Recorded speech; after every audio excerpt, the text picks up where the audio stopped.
আজ হলো উল্টো রথ, তাই আমরা দলবল বেঁধে চলে এসেছি রথের মেলাতে।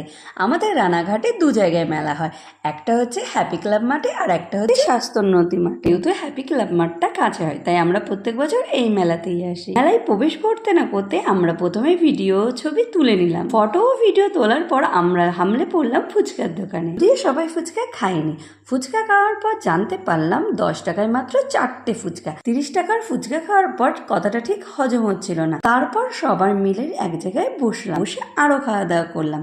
আজকের খাবারের তালিকায় ছিল ঘুগনি, মথুরা কেক, সিদ্ধ ছোলা, মোমো আর পাঁপড়। আজকে যেহেতু সোমবার ছিল তাই আমার আর বাবাইয়ের ছিল নিরামিষ, তাই আমি, কৃষ্ণদা আর বাবাই খেয়েছিলাম নিরামিষ ঘুগনি আর ওরা খেয়েছিল মাংসের ঘুগনি। তো আমরা দুজন মোমোটাকে অ্যাভয়েড করেছি। তোমরা হাত না লাগিয়ে ঠিক করে কিভাবে স্যুপ খেতে হয় সেটা সঞ্জয়দার কাছ থেকে দেখে নাও। নেক্সট টাইম যদি তোমাদের কোনো কাজে লাগে। হাসি মজা করতে করতে কিভাবে যে সময়